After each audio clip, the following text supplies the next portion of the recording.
আজি বনাব লৈছোঁ পোলাও সেইকাৰণে ভাবিলোঁ আজি ভিডিঅ' এটা বনাওঁ আৰু আপোনালোককো দেখাওঁ তো এতিয়া ৰেডি কৰি থৈ দিছোঁ এইফালে দেখিছে আপোনালোকে মটৰ লগতে থৈ দিছোঁ মই তেজপাত সৰু ইলাচি কেইটামান আৰু আদা নহৰু পেষ্ট আৰু লগতে আছে ফ্ৰেঞ্চবিন আৰু এটা গোটা পিঁয়াজ লগতে চাউল 2 কাপ প্ৰথমতে এতিয়া চাউলটো লৈ লৈছোঁ এতিয়া প্ৰথমতে চাউলটো ধুই লওঁ ধুই পিনাই অলপমান এইটো শুকুৱাব লাগিব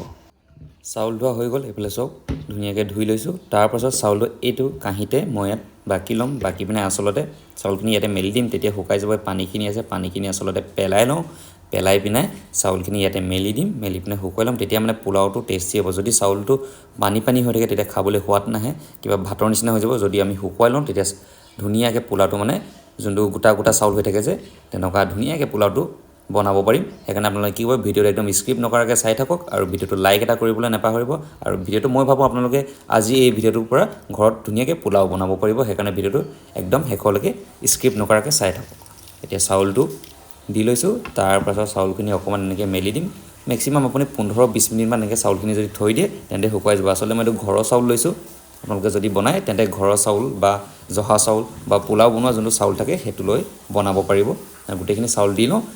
তাৰপাছত এইটো 15 মিনিটমান শুকাবলৈ দি থ'ম এতিয়া চাউলখিনি চব 15 মিনিটমান হৈ গ'ল মানে 20 মিনিটমানেই হ'ল বুলি ধৰক এতিয়া চাউলখিনি পূৰা খৰখৰীয়া হৈ গ'ল মাজতে এবাৰ আহি চাইছিলোঁ তেতিয়া অকণমান তিতি আছিলে তাৰপিছত অকণমান আৰু 2-3 মিনিট থৈ দিলোঁ এতিয়া পূৰা চব একদম পূৰা খৰখৰীয়া হৈ গ'ল তো এতিয়া ৰেডি হৈছে আৰু বনাবলৈ আমি এতিয়া কি কৰোঁ গৈ পিনে গেছ জ্বলাওঁ গেছ জ্বলাই এতিয়া কাঁহীখন লৈ যাওঁ আৰু আমি বনাওঁ পোলাও আৰু আপোনালোকে মোৰ ভাগৰ ভিডিঅ'টো চাওক আৰু চেনেলটো যদি নতুনকৈ আহিছে তেন্তে ছাবস্ক্ৰাইব কৰিবলৈ একেবাৰে নাপাহৰিব কুকাৰটো দি থৈ দিছোঁ এতিয়া বনাওঁ পোলাও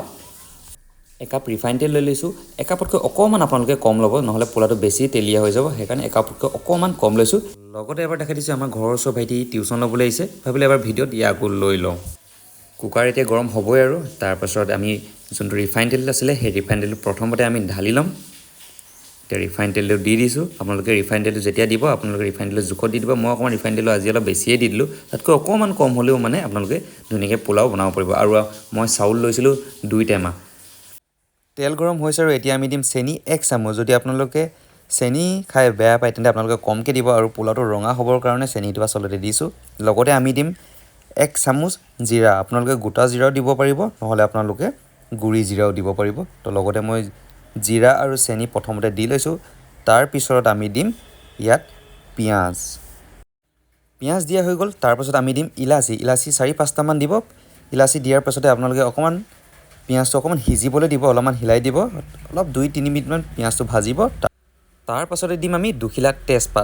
তেজপাত দি অলপমান ভাজিম যাতে পিঁয়াজটো অলপমান সিজি লওক নহ'লে কেঁচা হৈ থাকিলে খাওঁতে বেয়া লাগিব সেইকাৰণে অকণমান ভাজি লওঁ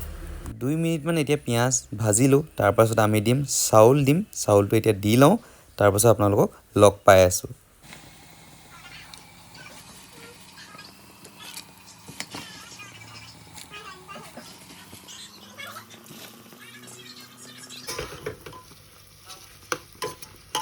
এতিয়া গোটেইখিনি দিয়া হৈ গ'ল আৰু আপোনাৰ আচলতে মই কি হ'ল আদাটো দিবলৈ পাহৰি গৈছিলোঁ আদাটো দি পিনে এতিয়া ভাজি লৈছোঁ এইফালে আদাটো দি দিয়া আছে তাৰপাছতে এতিয়া গোটেইখিনি দিয়াৰ পাছত মই দিম আধা চামুচ নিমখ তাৰপাছত দিম অথনি কাটি থোৱা ফ্ৰেঞ্চবিনখিনি এইখিনি ফ্ৰেঞ্চবিন তো ঘৰত ইমান মানুহ নাই আৰু আমি কেইটাই আছোঁ যে গম পায়ে আৰু বেছি পোলাও মই খাওঁ ঘৰৰ বেছি মানুহখিনিতো ভাত খাব আৰু ৰাতি সেইকাৰণে মোৰ কাৰণেই কৰিছোঁ বুলি ধৰিব পাৰে সেইকাৰণে অলপমান ঘৰৰ মানুহখিনি টেষ্ট কৰিবলৈ অকণ বনাইছোঁ আৰু দেখিবলৈ পাইছে আপোনালোকে কি ধুনীয়া কালাৰ উঠি আহিছে পোলাওৰ লগতে মটৰখিনি আছিলে মটৰখিনি দি লওঁ তাৰ লগতে আমি দিব লাগিব যদি আপোনালোকে পোলাওটো মিঠা খাই ভাল পায় তেন্তে আপোনালোকে চেনি দিবও পাৰে অলপ আগত দিলোঁ বেছি চেনি হৈ যাব যদি আপোনালোকে খাই ভাল নাপায় তেন্তে দিব নালাগে মই অকণমান পোলাওটো মিঠা হ'লে ভাল লাগে কাৰণে দি দিছোঁ অলপমান চেনি তাৰপিছত আৰু বেছি নিদিওঁ তাৰপাছত এতিয়া আমি ভাজিব লাগিব মেক্সিমাম 5 মিনিট ভাজি লওঁ 5 মিনিট ভাজি হোৱাৰ পিছত আপোনালোকক লগ পাই আছোঁ আচলতে 5 মিনিট যেতিয়া ভাজোঁ আচলতে এইটো কি বুলি কয় যোনটো চাউলটো আচলতে পূৰা ফ্ৰাই হৈ যাব লাগে এইটো দেখিছেনে চাউলটো কি ধুনীয়া এইফালে পূৰা মজা গোন্ধ খাওঁ লাগি যায় সেইকাৰণে বনাইছোঁ আগতেও পোলাও বনাইছোঁ ঘৰত তেতিয়া ভিডিঅ' কৰা নাই মানে সেইদিনাখন বনাওঁতে ইমান ভাল হ'ব নাই বুলি মানে গম নাপাইছিলোঁ আৰু তেতিয়া খাই চালোঁ পূৰা ধুনীয়া খাব পাৰোঁ ঘৰত পোলাও যিমান ধুনীয়াকৈ বনাইছোঁ মানে এইখিনি যিখিনি আছে আৰু সেইখিনিয়ে মানে ধুনীয়াকৈ বনাব পাৰি মানে এইকেইটা যি তাকো মোৰ ওচৰত লং নাছিলেও ডালচিনি নাছিলে তথাপিও পোলাওটো তেনেকৈ বনায়ো খোৱাতকৈ ঘৰত খাব পাৰি মানে ইমানকেইটা বস্তু নথকাৰ পিছত যদি সেইকেইটা থাকে আৰু ভাল আৰু ঘিউ চিউ যদি দিব পাৰে আৰু ভাল এতিয়া কি কৰোঁ 5 মিনিটমান এইটো ভাজি লওঁ তাৰপাছত আৰু বেছি নাই আৰু মেহনত কৰিবলৈ ইয়াৰ ওপৰত পানী যদি দি দিওঁ তাৰপিছত ধুনীয়াকৈ বনাব পাৰে আৰু আজি আপোনালোকে এইটো কাৰণেই দেখাইছোঁ ভিডিঅ'টো যে যদি ঘৰত যদি পোলাও বনাম বুলি ভাবে হোমমেড পোলাও তেতিয়াহ'লে কেনেকৈ একদম নৰ্মেলকৈ বনাব পাৰে মানে আপোনালোকৰ ঘৰত যদি ইলাচি আৰু তেজপাত থাকিব আপোনালোকে পোলাও ঘৰত আৰামছে বনাব পাৰিব বেলেগ একো নথকাকৈ আপোনালোকক দেখাই যাওঁ আৰু পোলাওটো আপোনালোকে পিছত চাব কেনেকুৱা হয় একদম মজা হ'ব এতিয়া 5 মিনিটমান ভজাৰ পিছত কালাৰটো চব পূৰা ৰঙচুৱা হৈ গ'ল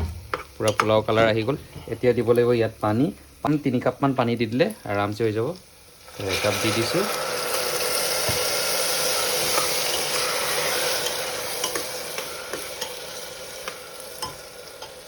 আৰু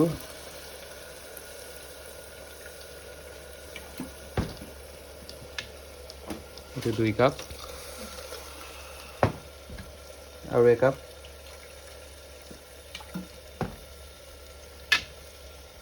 3 কাপ পানী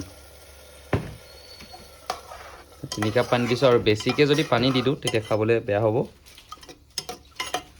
পানীটো একদম জোখত দিব লাগিব কাৰণ এইটো ভাত হৈ গ'লে কেনেকুৱা হ'ব আৰু পোলাওটো একদম খৰখৰীয়া হৈ থাকিব লাগিব তেতিয়াই খাই ভাল লাগিব তেল পূৰা হৈ থাকি জাষ্ট আৰু অকণমান শ্লাইড দি দিলেও হৈ যাব জাষ্ট অলপমান দি দিছোঁ এইটো বছ এতিয়া ৰেডি হ'ব এতিয়া হুইচেল মৰাৰ পিছত আপোনালোকক ধুনীয়াকৈ লগ পাই আছোঁ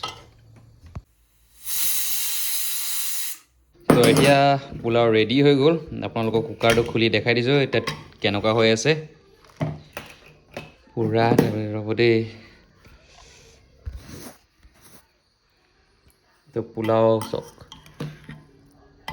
এয়াই হৈছে হোমমেড পোলাও পূৰা ধুনীয়া হৈছেনে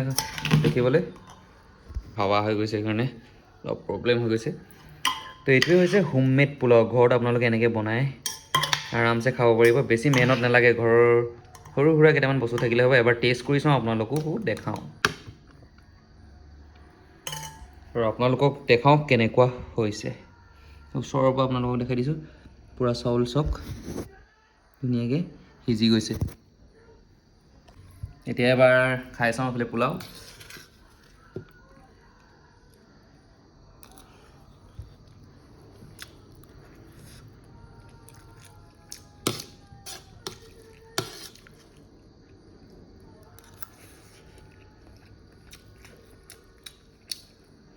সঁচাই কৈছোঁ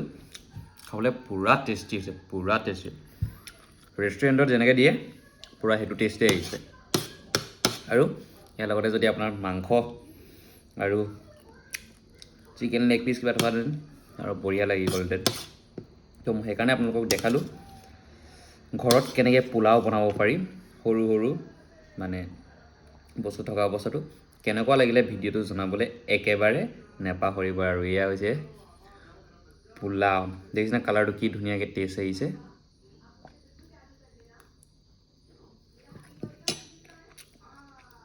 আজিলৈ ভিডিঅ'টো ইমান থাকক ভাল লাগিলে লাইক শ্বেয়াৰ কমেণ্ট ছাবস্ক্ৰাইব চব কৰি দিব বাই